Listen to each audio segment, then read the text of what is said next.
Oh yeah, you'll be able to hear it.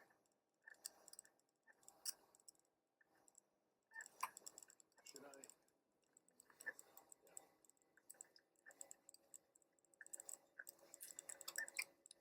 We're good to go.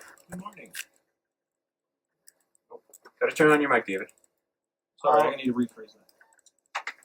Yeah, No, you there know is a what, prelude to what. I had a microphone problem, but it's still a good question, so we'll start again. Good morning. What have you heard from the university? What have they said to you? Well, I did have a meeting with Andy Haken, the Vice President Academic, and Dean Craig Cooper on September 26th. And of course, I became aware in mid-September of business that had gone on my Facebook page and posts in the Brenny Brith that were, quite inflammatory. And it's the first time I've ever seen the word Holocaust denier describing who I am. And so this is very upsetting to me. And these words, this atrocious post with an image that is very offensive, and the text, a tiny miniature text attributed to one Ben Garrison, saying terrible terms that I won't even repeat because they're awful, and I condemn whoever would write those terms. Nevertheless, the way the Brenny Brith chose to spin it was as if these terms, I had somehow sanctioned these terms. It somehow came out of my mouth, or they were somehow identifiable with me. So I did start to go into action, and I have written about that. And as I became aware of it, I asked for this meeting. I asked Andy Haken for a meeting to bring forward to him, look at what is happening, look at what we're dealing with here. My sense was that as colleagues, we would want to be working together to say, I'm being slandered, the University of Lethbridge is being slandered, because, by virtue of saying these things about me, a tenured full professor who's been there for 26 years, this would reflect on the University of Lethbridge in a powerful way. And, where is the voice to say, no, this is wrong. This man did not say these things. He is not associated with these things. He does not. In fact, my career in Native American Studies, which I came to do at the University of Lethbridge, is very much dedicated, in a sense, to standing for principles that genocidal attacks and assaults on people should never take place under any circumstances. Okay, so you're telling me that it was put there by a third party, that you condemn those messages. Fine. Has the university asked you to resign? Well, it's not quite that simple, because I am a tenured professor. Yeah. And but have they asked you to leave? Well, excuse me, David. Will you allow me to just explain? Yeah. Because you use the word tenure, and everybody should know what that is. But the reason tenure exists, it's an institution, a very old institution, because professors do work where sometimes articulating points might be awkward to power, might be dangerous to sometimes engage in the pursuit of truth. Because sometimes, well, you know what happened to Galileo or Copernicus, sometimes things that seem obviously untrue at the time prove in later, in the hindsight of history, to have actually been true. So this institution of tenure, you have to take that into account. I'm a tenured professor, and right now I am indeed subject to a rather harsh set of criticisms from a very powerful lobby, the Brenny Brith of Canada. So to cut to the chase, if you want to get me right into the September 26th meeting, let's go into that meeting. Did they ask you to resign? There is no, resign. Do they want you to leave? Here's the way it was put to me by Andy Haken, my friend and colleague. We've been at the University of Lethbridge for the same amount of time, and he's often been very protective. I've received criticism for having strong opinions on things over the years, but something had changed, and he wasn't interested. Although I had called the meeting, although I invited Dr. Mahon to be at the meeting, they weren't really interested, my dean and my vice president academic, in hearing my position. I was more or less instructed or given the statement that the university, Tony, and you were going to go our separate ways. We're going to go our separate ways. And this is rather dumbfounding to me. Well, what do you mean we're going to go our separate ways? So then the Dean, Craig Cooper, he then pulls out the handbook. What is the handbook? Like, the university runs according to policies. CBC has policies. The people who work in these institutions have rights and responsibilities. And so this handbook is it's sort of the operating manual for the university. And the dean cites a section which I'd never seen before, section 16.07.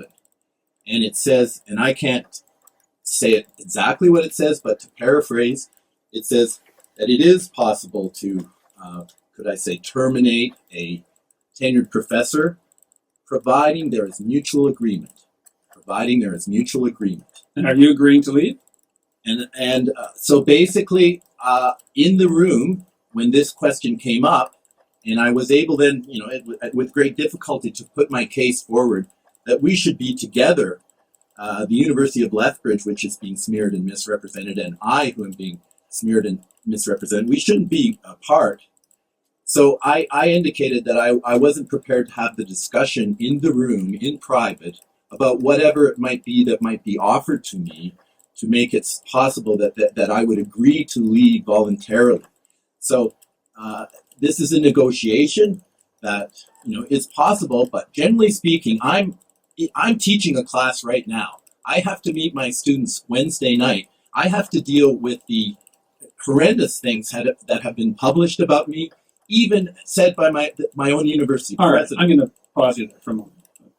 You have said, correct me if I'm wrong, but these are direct quotes from your sites. CNN is run by Jewish Zionists like all other major media.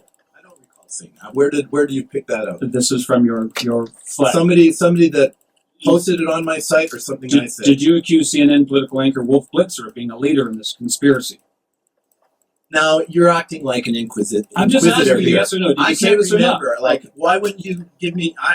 Let me go to another point. Of David Duke, another quote. Thinking people is David Duke, the head of the Ku Klux Klan, is intelligent people. Some of their theories are good and some of them not so good. Duke deserves an audience. He has some very astute analysis of things going on. Did you say that or not? I don't know if that's a precise quote, and I've been scratching my head, but David, you're going to have to give me an opportunity to explain. Okay, this is one example, and you're not going to rush me through right now the yes or no. Things. No, I'm not going to do the yes or no. On the Parliament Hill shooting. I'm going to explain one of these. You're going to give me this thing in the media where it's assumed that, okay, the parliamentary shooting on the Hill. Yes. You said that they were low-level productions with dummies being blown up and ketchup being sprayed here and there. They really didn't have a good budget for their stage management of the whole thing. No, I did not say that. But I can tell you, I did not say that. I've never heard those words before. You're not telling me, this is a kind of inquisition type approach, and then when I try to answer, and you want to just cut me off and say it's a yes or no. It's not an inquisition. Did you say it is an inquisition? Do you believe these things or not? This whole thing is an inquisition. Do you believe these things or not? No, I don't believe any of those things in the way you're saying it. But, for example, the shooting on Parliament Hill that took place on October, what do I believe? You might ask me that. The shooting that took place on October 22 is a 2014, just in the prelude to Bill C-51 coming before Parliament. That Zaha Bibo was shooting Nathan Cirillo at the War Cenotaph. Yes. The day after this event happened, in the New York Post, there's a picture, an act of war. I have written about that episode. I've written about it in an article at length in Veterans Today, and I've gone through the different evidence, and I've gone through where did the picture come from, for instance, of him with a gun at the War Cenotaph. What's the origins of this picture?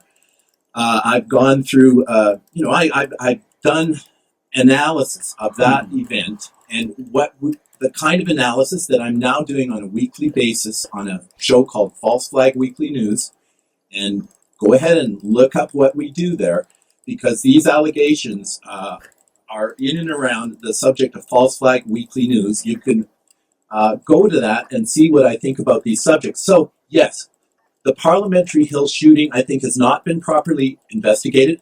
Solomon, who is a CBC journalist, he described the episode, and he's fired now after he spoke That to had a nothing to witness do with the coverage of that. who said the RCMP's story Mr. of Hall. what happened does not conform with. I was a witness. I was there. The RCMP never asked me. A couple of days later, Evan Solomon is fired by the CBC. So of course, And you believe those are directly related?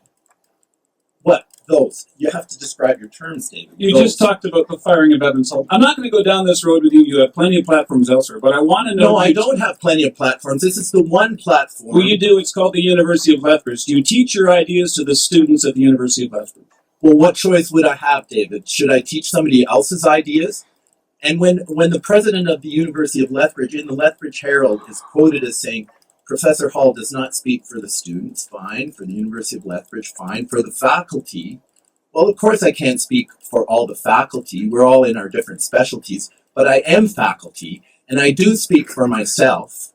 And I try to, for 26 years, in Native American studies, day in, day out, do the work of a university professor and teach students to ask questions and to explain and share with students what happens when I ask critical questions, and especially critical questions of power, and especially sort of forbidden subjects that there's sort of this taboo put around. And if you ask questions, say, about 9/11, and if you ask questions about established orthodoxy on, say, what happened in Munich, or what happened in San Bernardino, or what happened in Orlando, in these events where we're depicted that there's Muslim terrorists who are motivated by nothing other than their independent zealotry and hatred of the West, there is evidence to indicate that it's not that simple.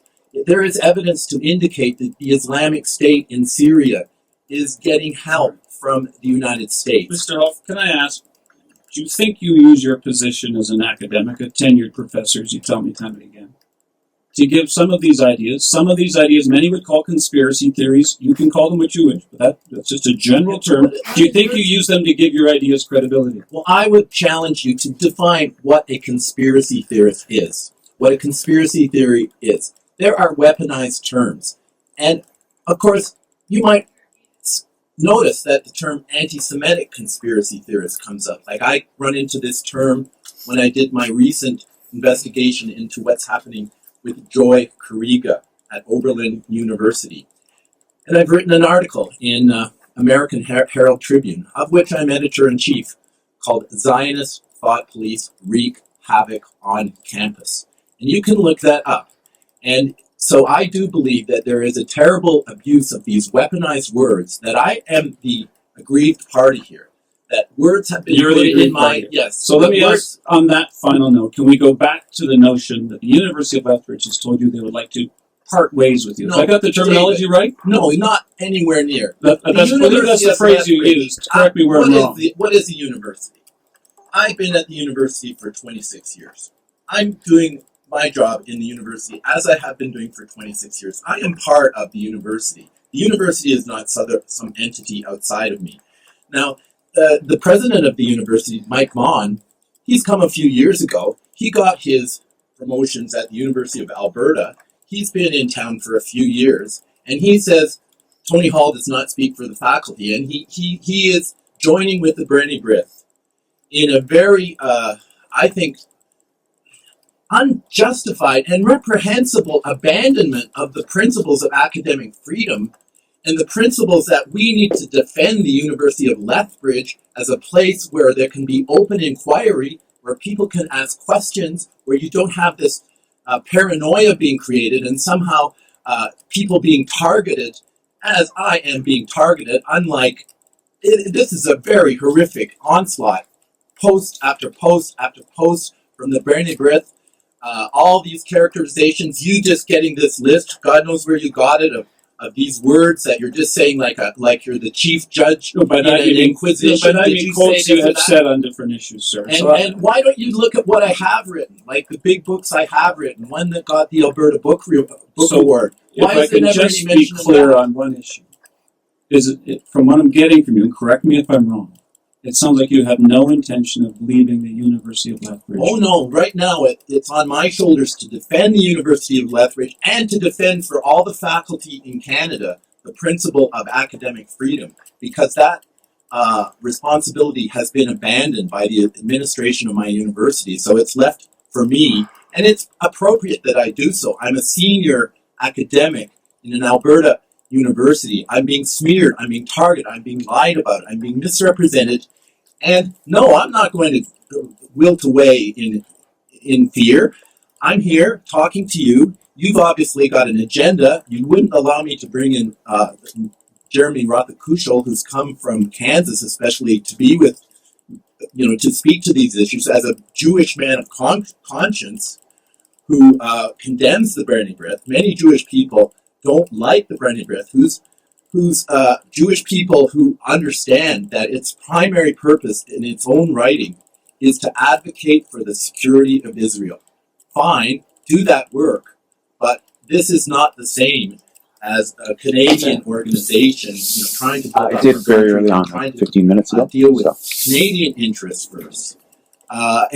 So, I am taking this short time I have here to say there is a situation in the world, there is a situation in Israel where Palestinians are subject to terrible assaults, and 7,000 people are in the dungeons and prisons, many of them without charge. There is a situation in Syria, there is a situation in Iraq.